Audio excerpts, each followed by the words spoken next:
Listo. Hola a todos, ¿cómo están? Gracias por acompañarnos otra vez en nuestro sancocho urbano. Hoy tenemos un invitado súper especial que se llama Jorge Mantilla y vamos a hablar de la relación de la seguridad y del ordenamiento territorial. Entonces, no sé, Jorge, si quiere cuéntenos un poquito de quién es usted, cómo llegó al tema de la seguridad y después empezamos con otras preguntas.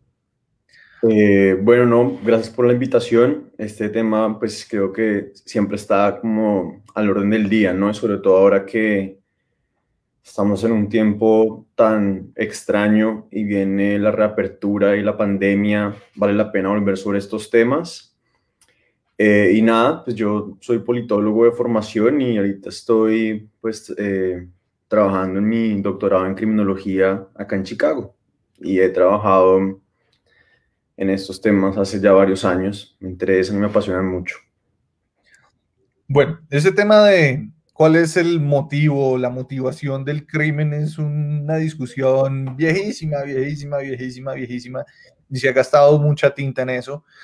Pues hay gente que dice que es un tema de condiciones socioeconómicas, hay gente que dice que es de condiciones culturales, y hoy estamos hablando de otra cosa y es el diseño urbano y el crimen. Mejor dicho, cabe la pregunta de si diseñar las ciudades de una forma u otra, pues podría no tener ninguna incidencia sobre si hay crimen o no. ¿Por qué nos debe interesar este tema? Sí, bueno, digamos que esa pregunta por la relación entre ciudad y crimen, y sobre todo entre espacio y crimen, es vieja en la criminología. Digamos que desde 1920, la primera escuela de Chicago que empezó a hablar como de la ecología social, se empezó a preocupar por eso. Y en general un poco el planteamiento tiene que ver con la manera en la que inciden las características urbanas en los comportamientos sociales y el entorno. Fundamentalmente las características de ese entonces, cuando empezó esta discusión, era como ciudades que estaban caracterizadas por alta concentración de la pobreza, ciudades que en ese momento, la década del 20 fue una década de bastante migración en Estados Unidos, entonces aparecieron esos primeros barrios de migrantes y básicamente se ha venido reflexionando y ha evolucionado mucho, pues ya con diferentes tipos de teorías y demás, la manera en la que el diseño de una ciudad, la naturaleza y un espacio público, de un espacio urbano, tiene incidencia o no en la manera en cómo se comportan los individuos. Cuando se habla de crimen hoy en día, por lo general, ya casi nunca se habla de un crimen a nivel individual. Digamos que uno pensaría que los únicos crímenes que cometen así, como que uno puede hablar de una sola persona, aunque obviamente la responsabilidad penal es individual,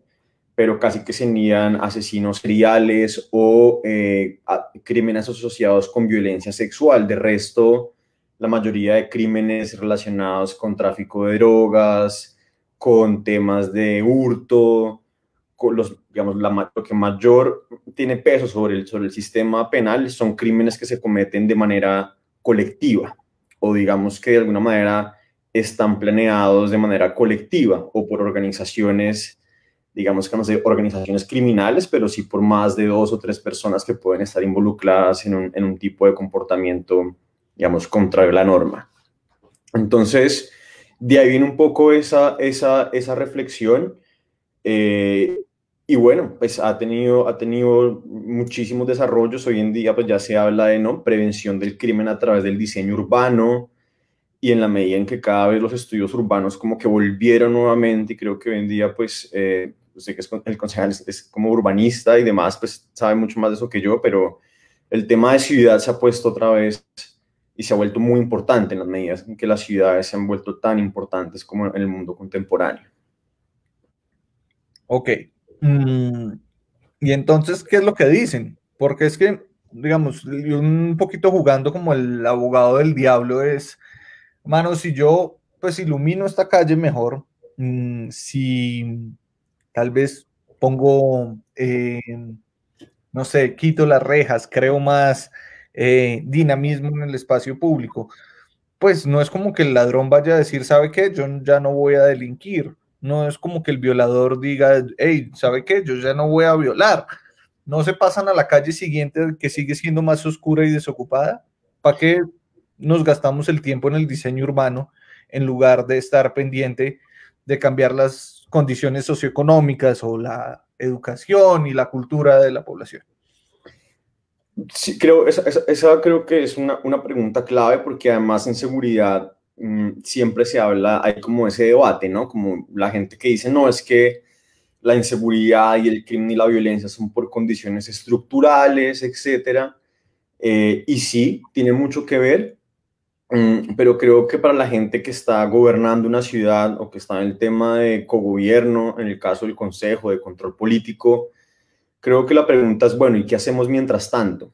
Sí, o sea, hay reformas que son claves, pero mientras tanto la ciudad necesita respuestas. Y yo creo que el tema de urbanismo puede operar en dos niveles. Uno es el tema de prevenir ciertos crímenes y el otro también es el de reducir la percepción de inseguridad. ¿Mm? Que no necesariamente significa inseguridad real, pero que sí afecta en general la inseguridad de una ciudad, pues como lo ha venido midiendo en el caso de Bogotá, la Cámara de Comercio hace ya muchos años. Digamos que hay cuatro principios que de alguna manera operan sobre esa idea de que el crimen se puede prevenir a través del diseño urbano. Y es uno, el control natural de los accesos a los espacios, la vigilancia, no necesariamente entendida como cámaras de seguridad, sino que haya más ojos en la calle, la territorialidad, en el sentido en que se sienta que hay la presencia del Estado, no necesariamente a través de un policía, por ejemplo, sino a través de señalizaciones, diferentes formas en las que a través del diseño urbano se le manifiesta a la gente, oiga, hay gente o hay un Estado o hay unas autoridades o hay una junta de acción comunal que se preocupa por este espacio. Y el cuarto es el mantenimiento. Esos cuatro principios giran en torno a una idea que es la idea como principal en todo esto y es la idea de los espacios defendibles. Es decir, ¿quién está dispuesto a defender un espacio cuando no está el Estado? Y es un poco lo que en criminología llaman el control social informal. Digamos que hay dos tipos de controles. El control social formal, que es cuando un ciudadano llama al 123 a reportar que hay una rumba muy ruidosa o a reportar un delito e interviene la policía o el Estado. Ese es el control social formal. Pero toda esta otra idea también gira alrededor del control social informal, y es decir, cómo los vecinos de un barrio o cómo las juntas de acción comunal o cómo los frentes de seguridad, ustedes quieran ponerle el caso que sea, se preocupan por un espacio que es público, pero lo asumen como propio, se preocupan por él y en esa medida están dispuestos a hacer algo en caso de que se cometa un delito. Ese hacer algo no necesariamente, y es ideal que no llegue como al tema de justicia por mano propia, sino decirle a alguien que está cometiendo una contravención, proteger a alguien, si se están robando un carro, hacer algo al respecto, llamar a en fin. Y entonces, esa es un poco la idea que hay detrás de la prevención del delito a través del diseño. Obviamente en seguridad no hay como una bala de plata. Digamos, yo siempre digo que trabajar en seguridad ciudadana es como sacarle agua a un barco que tiene huecos, porque lo que importa no es tanto lo que se haga, sino el agua que entra. Mm, y entonces en esa perspectiva no es posible pensar en una ciudad sin crimen. Todas las ciudades del mundo tienen crímenes, todas las ciudades tienen puntos, momentos, lugares y espacios que de alguna manera son inseguros, y lo que nos debemos preocupar es más que todo por cómo gestionar esa inseguridad, llevarlo a niveles mínimos y hacer obviamente que el daño sea el menor, hablando por ejemplo de reducir el homicidio, de reducir el hurto en el que se comete con violencia, etcétera. Creo que en eso se trata un poco el juego de gestionar la seguridad. En mi percepción o en mi opinión, el diseño urbano puede generar una diferencia en ese aspecto. Bueno, pero me pierdo ahí un poquito en la conexión con el diseño urbano, porque usted lo que acaba de decir es un poco como más cosas de capital social, es más cosas como de, oiga, que la comunidad, que la ciudadanía esté presente y preocupada por su espacio público, eso ayuda a reducir el crimen. Pero ahí no veo elementos de diseño. Y la pregunta, digamos, le insisto sobre eso porque el paso siguiente es cómo puede uno, a partir de una herramienta como el plan de ordenamiento territorial, pues tratar de incidir en que la seguridad en Bogotá funcione mejor. Sí, pues si no hay o digamos, eso va a depender del tema de diseño propiamente. ¿Cómo nos dedicamos a eso? Sí, creo que hay como dos puentes que yo identifico. Uno es que en todo caso los procesos de planeación urbana deben tener un componente comunitario en el cual la gente también decida qué se hace con el territorio. Entonces, por ejemplo, si usted mira los temas de presupuestos participativos, etcétera, porque no estamos hablando de una ciudad que se está haciendo desde ceros. Entonces, hay también como, por ejemplo, cuando se decide si se va a hacer un parque, cómo se va a hacer un parque, qué características va a tener un colegio, en dónde se pone un centro felicidad, en dónde se pone un complejo deportivo. Esos temas que son, digamos, de planeación urbana y de diseño, pueden tener un impacto positivo en el tema de prevención del crimen. ¿Por qué? Porque son espacios que la comunidad se apropia de ellos y porque también en términos físicos sus características pueden tener una diferencia. Digamos, hoy por lo general en temas de diseño urbano y seguridad se habla de la importancia de los espacios abiertos, la importancia de los espacios iluminados, la importancia de los espacios que estén limpios, que no haya acumulación de basuras, de un que se provea unos mínimos de servicios públicos en tal medida que no se genere desorden.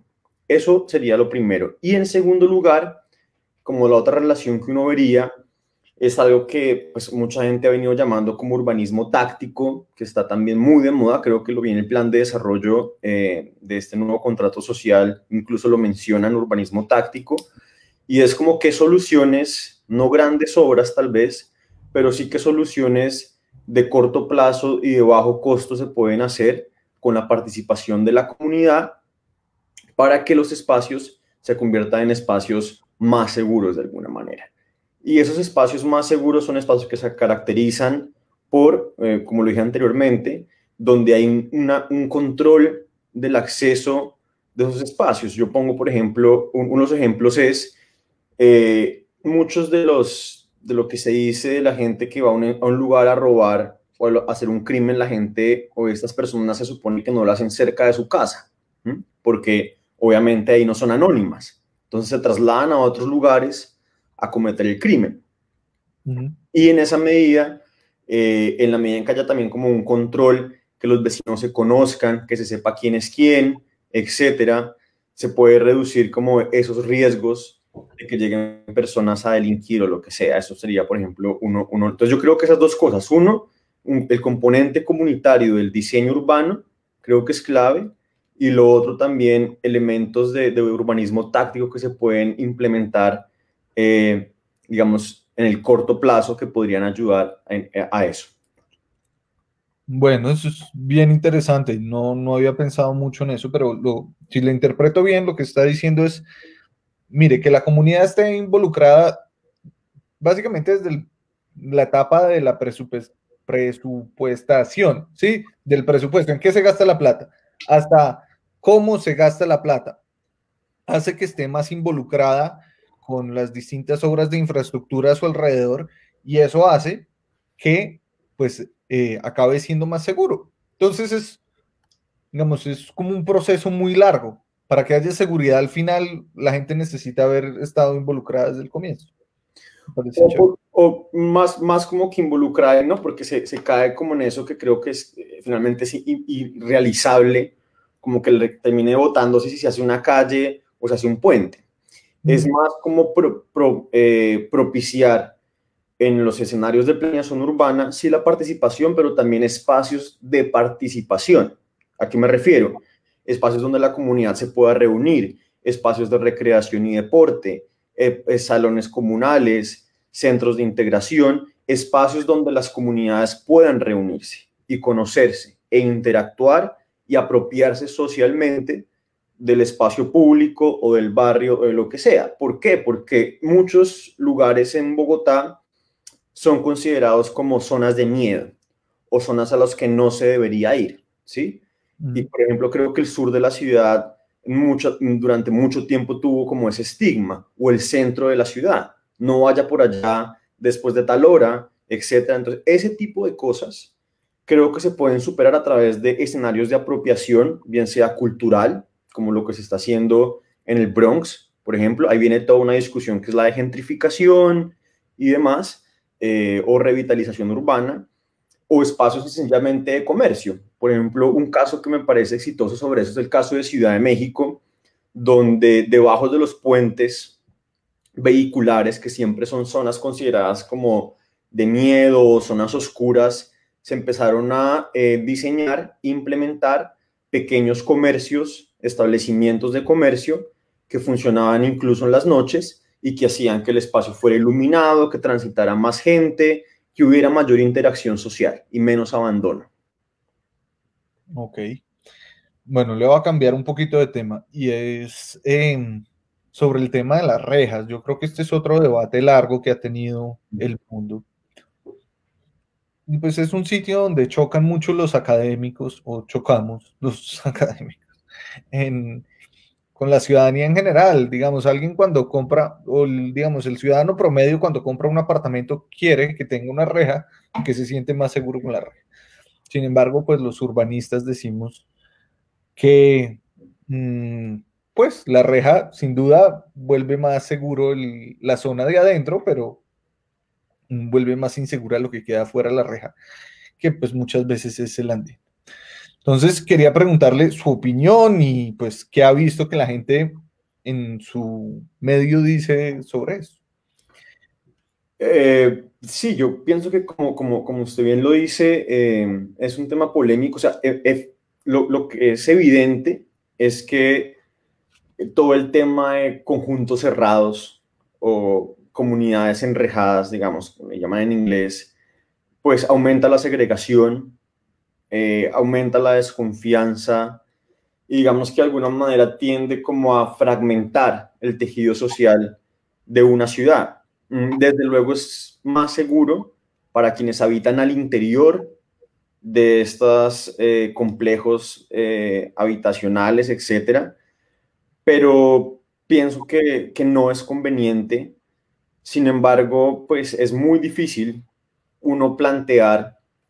Creo que, no sé si fue el alcalde Peñalosa, ya lo recuerdo, como que planteó, vamos a quitar todas las rejas de los parques que se apropian propiedades horizontales, pero es muy difícil promover eso cuando usted no tiene la capacidad de ofrecer seguridad en esos nuevos espacios públicos. ¿Sí me hago entender? Entonces, lo que siente la comunidad o lo que siente la ciudadanía es que se le está impidiendo protegerse con cámaras de vigilancia, con garitas, con rejas, pero que tampoco tiene la protección por parte de la autoridad distrital o de la policía metropolitana. Entonces, creo que cuando se plantea ese debate hay que tener la capacidad para reconocer que hay que fortalecer la capacidad de la ciudad para atender incidentes de inseguridad desde su prevención hasta su efectiva judicialización o justicia. Nosotros tenemos dos graves problemas en el tema de seguridad en Bogotá y en el país, pues en general en América Latina,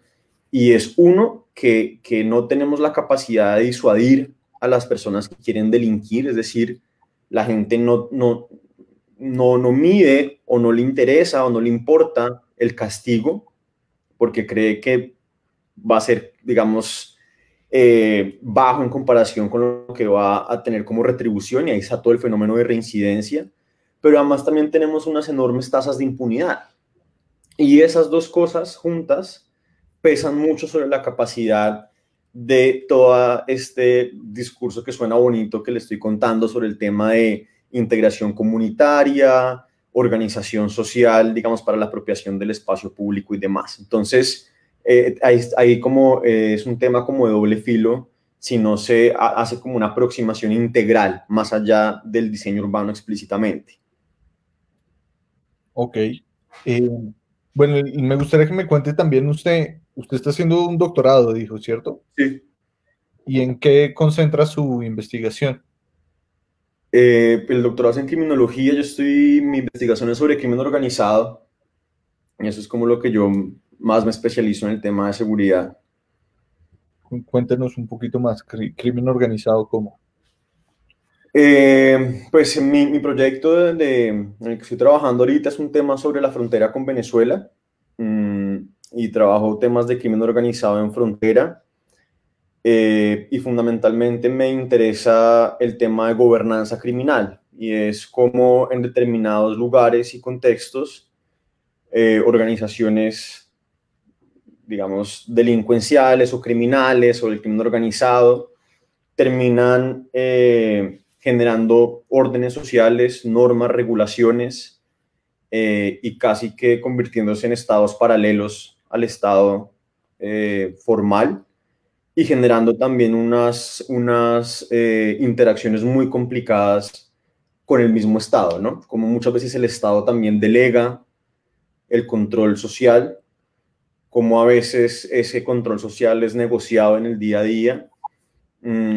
Y es un poco, creo que en el caso de Bogotá, pues es muy difícil reconocerlo, pero personalmente creo que, y en el tiempo que trabajé en Bogotá, creo que en Bogotá hay espacios donde, así sea la capital del país, quienes, digamos, mandan son otros, no necesariamente el Estado.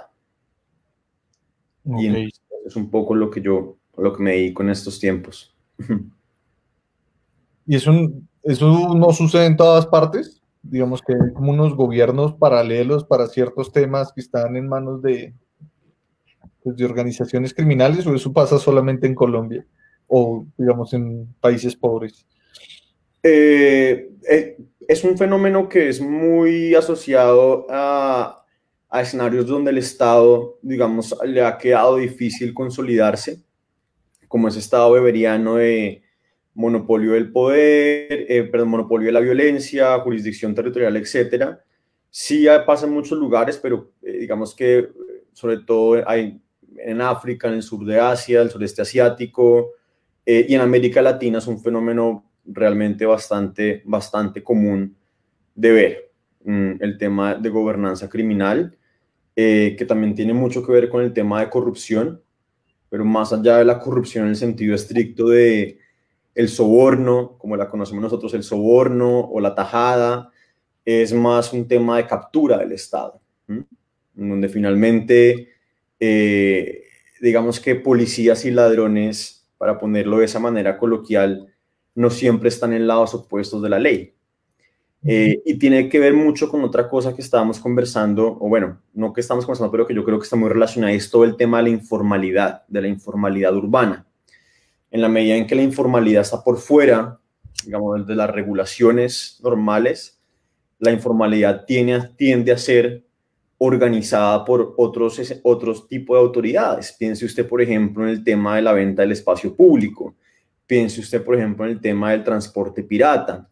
Piense usted, por ejemplo, en el tema del trabajo sexual. Piense usted, y usted empieza a ver diferentes renglones de la economía informal que por estar más allá de la ley, aunque yo no los llamaría criminales, sino que están por fuera de la ley de alguna manera, la ley no los ha incorporado, pues sencillamente, si usted es un vendedor informal y tiene una disputa o un altercado con otro vendedor informal por el espacio que usted está utilizando, usted no puede llamar o sea, usted dónde pone la denuncia sobre eso. En la medida que eso no está regulado, usted tiene que acudir a quienes regulan ese tipo de economías y de espacios. Y ahí empieza todo como un área bastante gris. Eh, y pues muy interesante desde el punto de vista académico, sí. Me río porque mi tesis de maestría es tal cual sobre lo que está describiendo. Me parece estar oyendo mis argumentos. Ah, bueno. Hice la tesis sobre, pues, digamos, algunos de los que me puedan seguir en el consejo pues, sabrán que esta ha sido la discusión en estos días, pero sobre la gente que cuida los carros en la calle. Y la idea era un poco, a través de ellos, entender un poco cómo se define la propiedad en la informalidad. Y era tratar de entender, eh, pues, cómo en la informalidad, mejor dicho, si usted tiene un apartamento y se le mete a alguien a vivir en su apartamento, usted llama a la policía viene y usted le dice, mire, señor policía, este señor se me metió a vivir al apartamento. Y el policía le dice, yo cómo sé que el apartamento es suyo y no del señor. Entonces usted le dice, mire, yo tengo acá una escritura que dice que el dueño soy yo. En la informalidad, en todos esos negocios que usted dijo, pues el parqueo, en los visitaxis, en las ventas ambulantes, en la prostitución, en el reciclaje, hay una propiedad, ¿sí? Usted puede hablar con todos los informales y ellos, pues cuando se muere el dueño, lo hereda el hijo o se divorcia y se lo separa en la mitad con la esposa o se aburrió del negocio y vendió la esquina o la calle o la alquiló una semana mientras iba a paseo. Digamos, la propiedad es muy parecida, pero el objetivo de la tesis era tratar de entender cuál era el equivalente a la escritura y cuál era el equivalente a la policía en ese esquema de la informalidad. Y pues nada, me dediqué varios meses a hablar con gente que cuidaba carros o que cuida carros en Bogotá para entender eso. Y es muy curioso porque varía, mejor dicho, lo que es, sobre todo lo que es la policía. Lo que es la escritura es básicamente un reconocimiento social, que en últimas también es lo que está detrás de la escritura. La escritura es una formalización de ese reconocimiento social que nos demoró, pues yo no sé, siglos. Pero el tipo que es dueño de esta calle para cuidar los carros es el dueño de esa calle porque la gente que parquea ahí lo conoce, porque los dueños de los negocios lo conocen, porque la policía lo conoce. La pregunta, digamos, que acá se empieza a meter en su tema es ¿cómo hace el tipo para protegerse si alguien le quiere robar su propiedad? Porque, pues digamos, no puede llamar a la policía como puede llamar a la policía el dueño del apartamento. Entonces, digamos, dependiendo de las zonas de Bogotá, pues variaba bastante. Entonces, había esquemas como que eran familias de cuidadores de carros. Entonces, pues se defendían entre ellos y así no se dejaban, pues, quitar la propiedad. Había sitios donde los cuidadores le pagaban una vacuna a la policía para que los protegiera de otros cuidadores o de cualquiera que los quisiera sacar. Y había sitios donde le pagaban a criminales que hacían exactamente la misma función de la policía en ese contexto y era protegerlos a cambio de una vacuna por pues garantizarles esa propiedad. Entonces, digamos, me llama mucho la atención que usted, en ese contexto, la función de la policía y del criminal extorsionador es la misma. ¿Sí? No están en extremos opuestos, sino son muy parecidos. Sí. Y yo, digamos, me meto en todo este cuento es porque yo creo que esos mercados informales que son tan comunes en nuestras ciudades, muchas veces acaban alimentando las arcas a través de extorsión de pues el crimen organizado y de la policía corrupta. Y que simplemente formalizar muchos de esos negocios podría ayudar a reducir muchísimo. No, por supuesto. Y yo quisiera comentar dos cosas relacionadas con el tema Bogotá, de lo que usted acaba de decir, que me parecen muy importantes. Uno, en el tema de los servicios informales de seguridad. Creo que es clave mirar el tema de los celadores en Bogotá y de la vigilancia privada en Bogotá por dos razones. Uno, por lo menos lo que sabemos ahorita, o la hipótesis que ha dicho el gobierno y el fiscal general sobre el tema de la masacre de Llano Verde en Cali, es que a las personas que capturaron hoy son vendedores, perdón, son las personas que cuidaban el Cañaduzal y que presuntamente habían asesinado a los jóvenes por meterse al Cañaduzal a comer caña, digamos, independientemente si esa historia es verdadera o no, yo la dudo, pero ahí hay un problema justamente de eso, hay un servicio informal de seguridad. Y yo creo que en Bogotá, no sé si la Cámara de Comercio lo hizo o no, pero yo creo que nosotros no sabemos ¿cuántas personas hay dedicadas a la seguridad privada en Bogotá? ¿Cuántas armas tienen esas personas? Y creo que hay un diálogo pendiente con la Superintendencia de Vigilancia, en el cual yo siempre he insistido mucho, porque sabemos que esas armas tienden a circular y hay muchas cosas que yo creo que son importantes en el tema de crimen en Bogotá, relacionado con esos servicios de seguridad privada. Digamos que el caso por antonomasia es el caso de Nilce López, ¿no? De la gata, que tenía una empresa de seguridad privada y eran como sus operadores sobre estos temas. Lo segundo que me parece aún más clave e interesante, lo que usted mencionaba es, usted ponía el ejemplo de que si uno tenía un apartamento y llegaba alguien, uno tenía su escritura.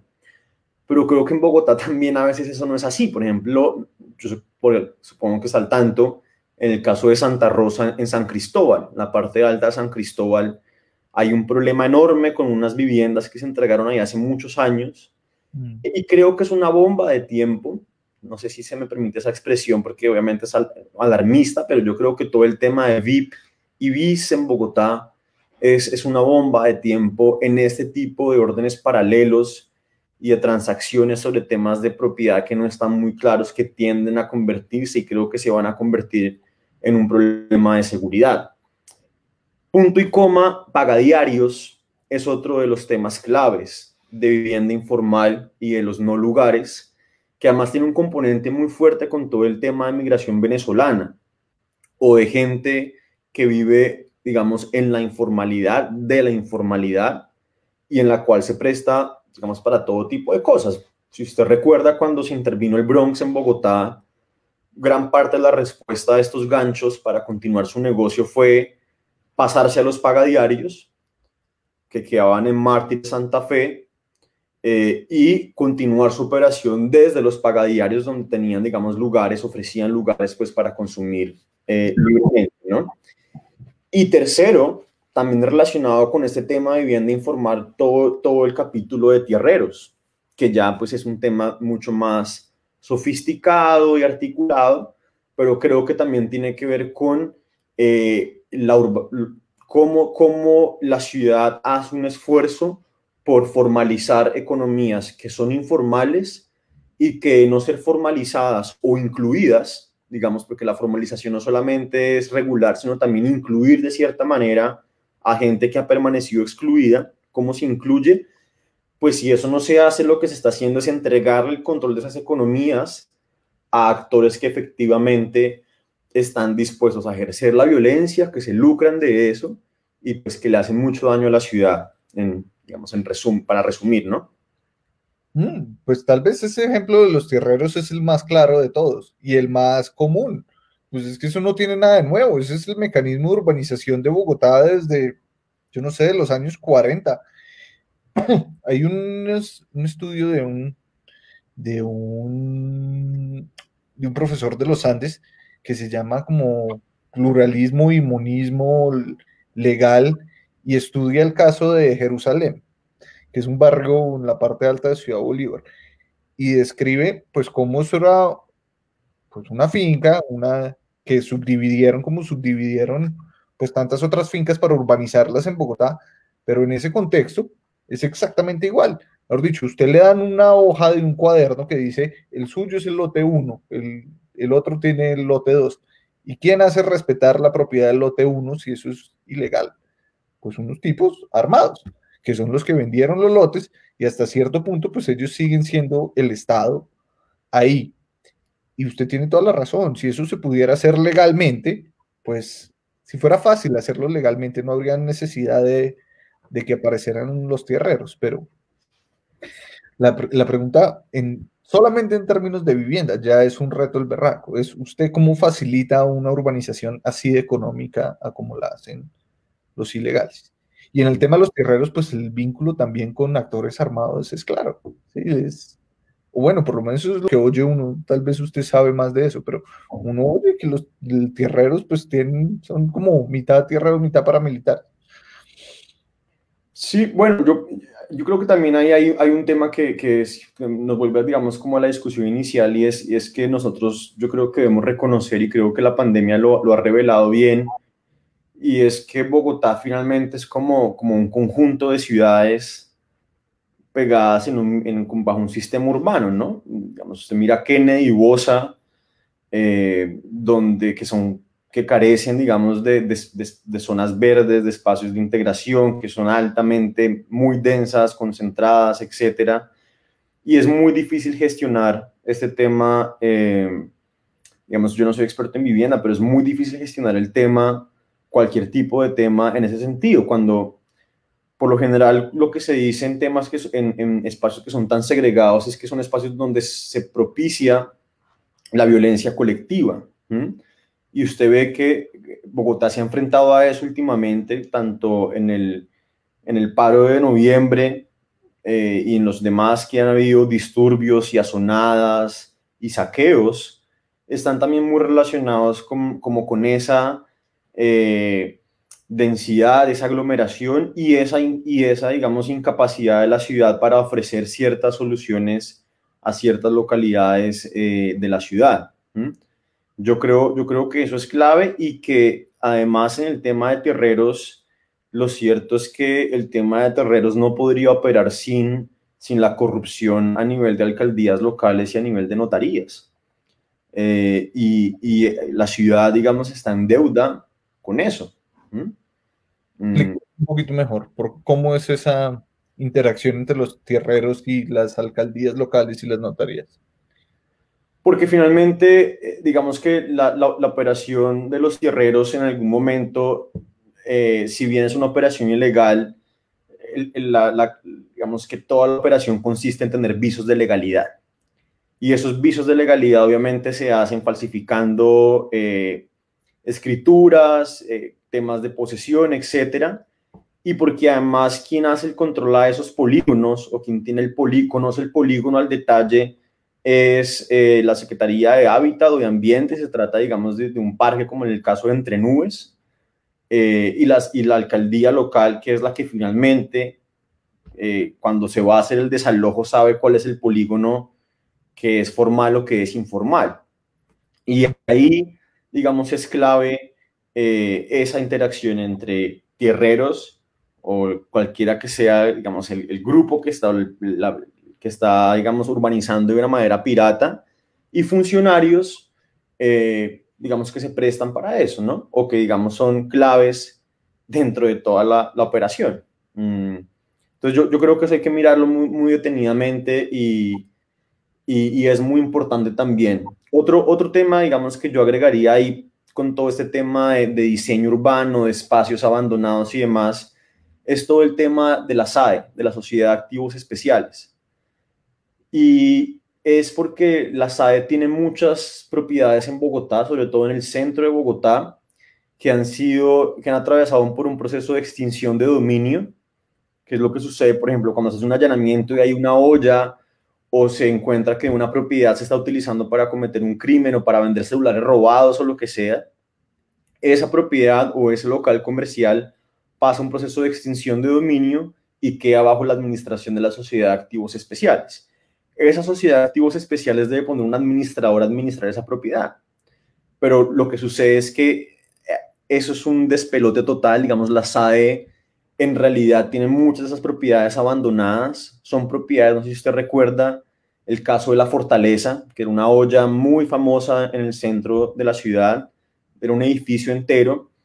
Se allanó muchas veces, siempre se desarticuló la fortaleza, pero el edificio estaba abandonado como tal, y entonces siempre era retomado, digamos, por expendedores de droga. Y eso sucede en muchos escenarios, sobre todo el centro de la ciudad, donde valdría la pena explorar iniciativas de revitalización urbana o cómo se hace para gestionar esas propiedades que ahora son del Estado, pero que están abandonadas y que en esa medida se prestan para temas de crimen o para temas de inseguridad. Interesante. Voy a averiguar cuáles son las propiedades que tienen. Bueno, volviendo un poquito al tema de ordenamiento territorial, no sé si sea una pregunta muy, muy a quemarropa, pero digamos, uno mm, cuando discute obras de infraestructura, como por ejemplo el metro o Transmilenio, pues digamos, las consideraciones sobre el impacto de eso en la seguridad son tal vez lo último que sucede. Y uno pues ve las consecuencias de eso, digamos, el vínculo del hurto y de Transmilenio en Bogotá pues es muy cercano. Pues ahorita estamos en el proceso de desarrollo de la primera línea de metro. ¿Usted qué cree que debíamos tener en cuenta pues para tratar de aprender de las lecciones de Transmilenio y lo que se ha aprendido en otros lados del mundo? Yo diría hay cosas en dos niveles. Uno es, y aquí pongo el caso de Europa. Hoy en día Europa tiene, a través de la Unión Europea, tiene unos estándares de diseño cuando se van a hacer grandes obras, sobre todo privadas, no sé, infraestructura. Y esto viene de la experiencia francesa. Ellos en 1995 sacaron una regulación para que toda gran obra que se hiciera estuviera como un capítulo o un requisito fuera hacer un estudio del impacto de la obra en temas de seguridad y en temas de crimen, para cumplir con esos temas con esos principios de prevención del crimen a través del diseño urbano. Y hoy en día es una cosa que se ha, digamos, estandarizado en Europa. Entonces, cada obra que se hace por parte de un privado, usted va a hacer un centro comercial, usted va a hacer lo que sea, usted tiene que tener un estudio de seguridad, de cómo su obra impacta el tema de seguridad y además cómo cumple con unos principios de diseño, pues que yo no soy arquitecto ni demás, pero creo que eso es clave, digamos, en términos de que haya más conciencia y más diálogo entre urbanistas y personas, digamos, en este caso, pensaría uno entre el IDU y la Secretaría de Seguridad, por ejemplo. O entre Transmilenio y la Secretaría de Seguridad. Privadas, mejor dicho, yo voy a construir un edificio de apartamentos y en cierta forma me toca, así como me toca sacar un permiso con el acueducto, me toca sacar un permiso con la Secretaría de Seguridad. No sé si ese es digamos, el detalle del proceso, pero sí tiene que tener una consideración, no sé si en el pliego de la obra, yo no conozco, digamos, en la minucia de cómo se construye en Bogotá, pero sí sé que hay una regulación en Europa que usted le exige cumplir con unos principios de accesibilidad, de que, digamos, tenga más en cuenta la necesidad de controlar los accesos, de que haya visibilidad, de que haya controles, etcétera. Y además, en el caso también de Inglaterra, todos los departamentos de policía en Inglaterra locales tienen un oficial de enlace de planeación urbana que tiene ese tipo de conversaciones con desarrolladores urbanos, etcétera.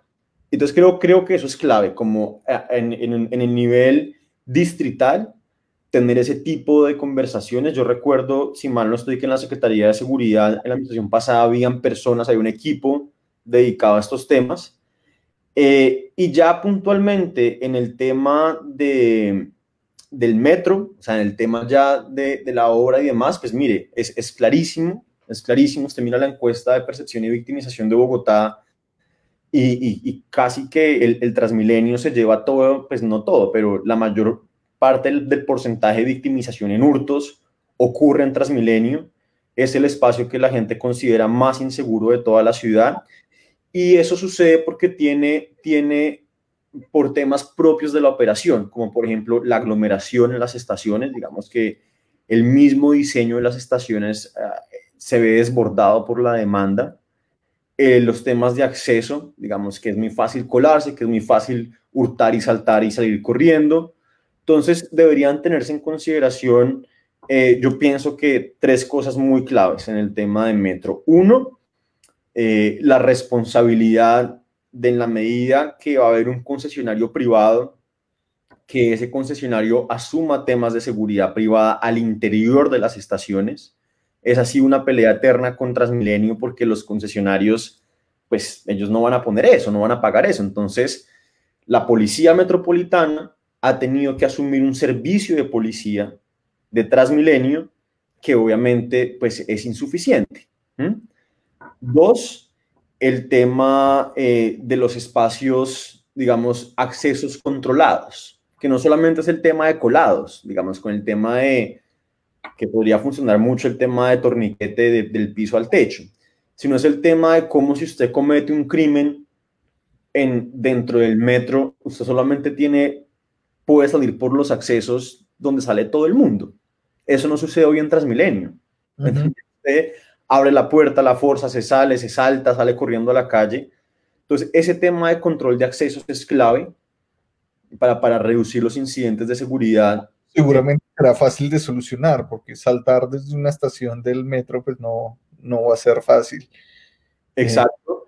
Y lo otro sobre todo, yo pienso que sí es un gran esfuerzo en temas ya y sí de infraestructura de seguridad. Mire, yo en general pienso que las cámaras no son muy útiles y de hecho la evidencia muestra que para prevenir el delito, ¿no? Obviamente para judicializar y eso pues tienen todo el sentido, pero yo los últimos estudios que he leído o que recuerde, creo que una cámara de seguridad solamente tenía un pequeño impacto en reducir el hurto a vehículos, pero el resto casi que es, digamos, cuando alguien decide cometer un crimen, digamos, ya está contando que hay una cámara, entonces no es algo que disuada.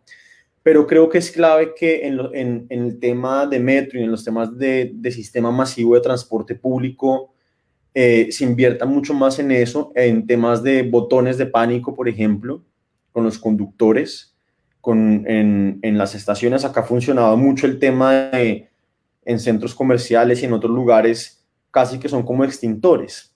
Usted sabe que donde hay un extintor, hay un botón de pánico que usted lo va a comunicar inmediatamente o con la oficina de seguridad del metro o con el departamento de policía o con alguien, con un primer respondiente.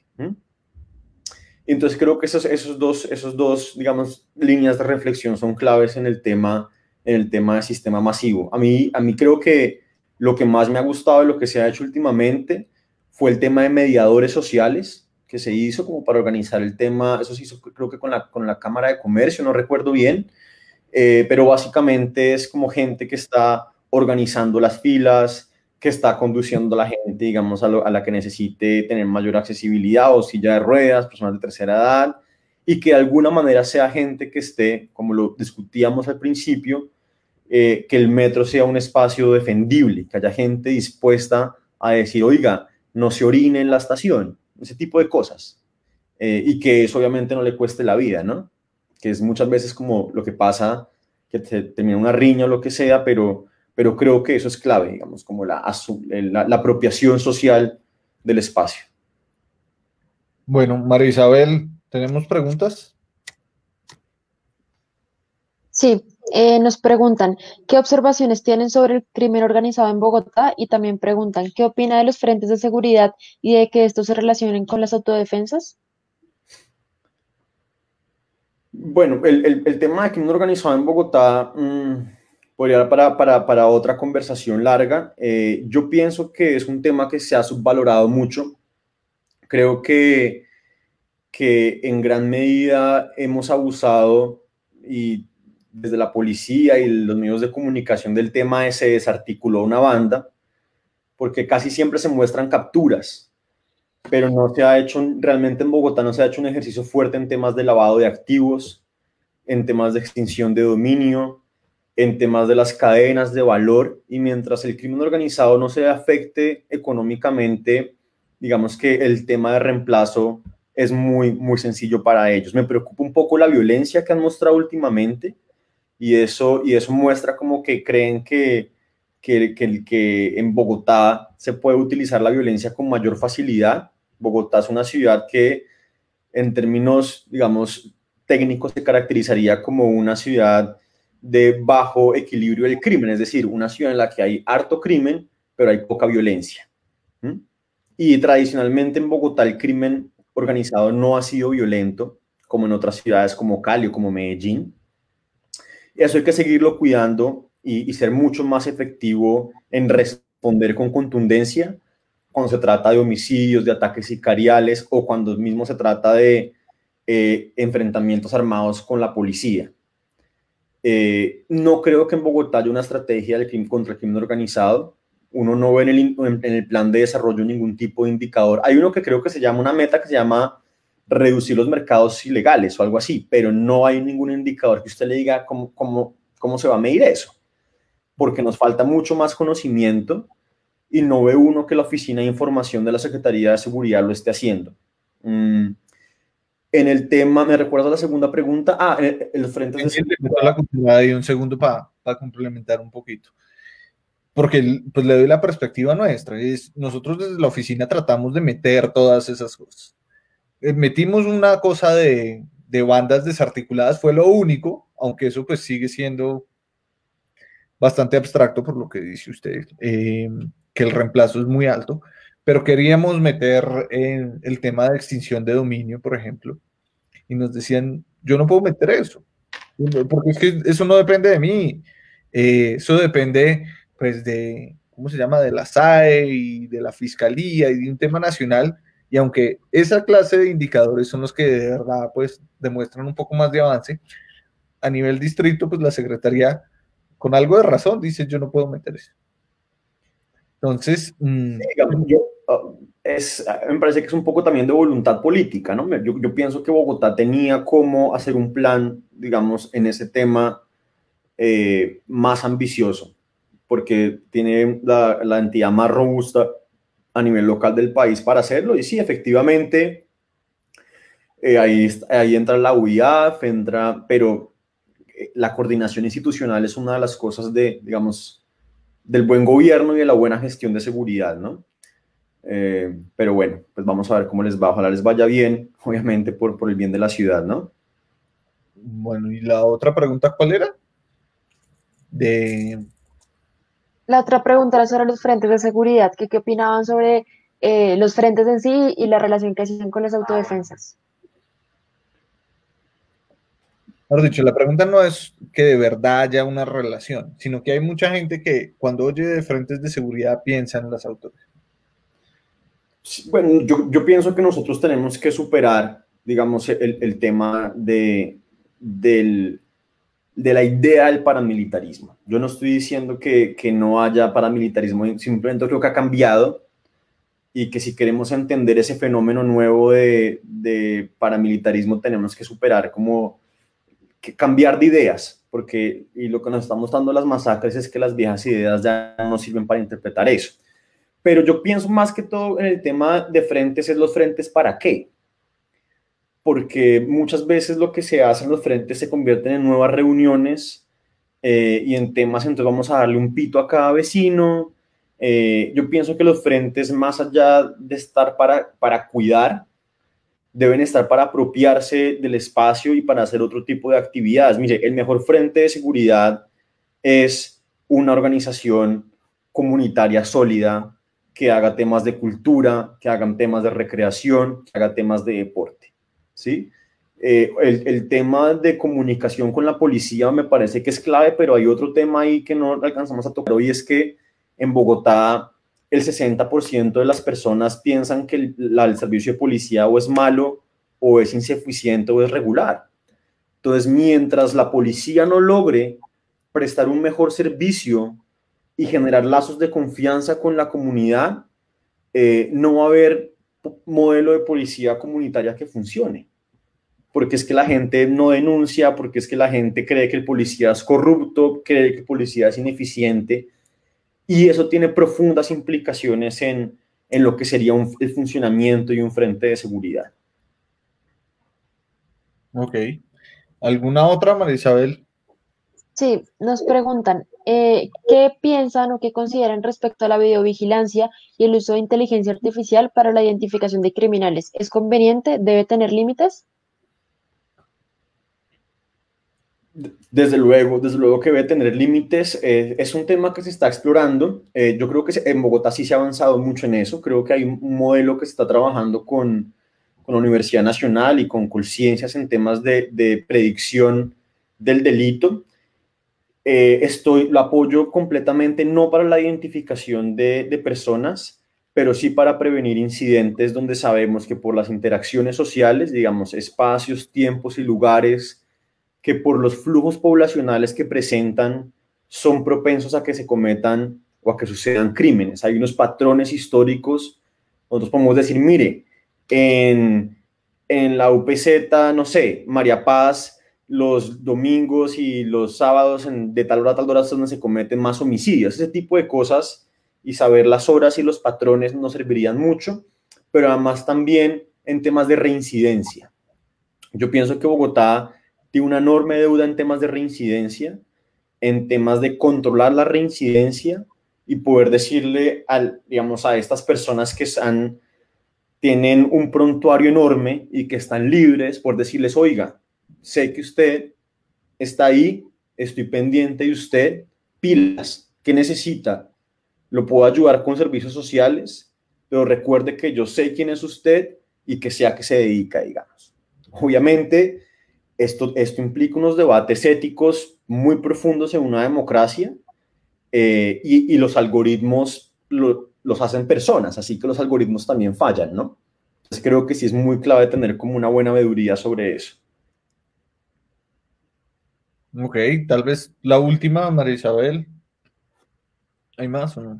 Sí, entonces la última dice, en lo concerniente al diseño urbano es clave tener en cuenta cuáles son los delitos que pueden impactarse, especialmente hurtos a personas, comercio, y puede incidir sobre la percepción de seguridad y la apropiación del espacio público, como decía Jorge, o podría impactarse crimen organizado con diseño urbano.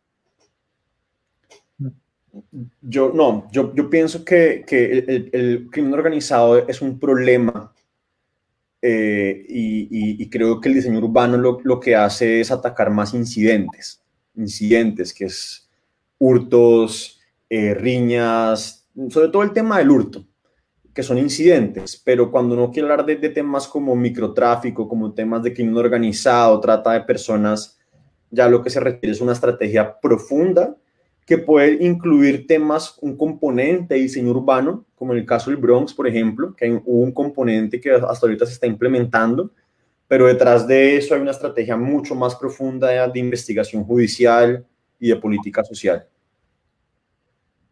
Interesante esta pregunta.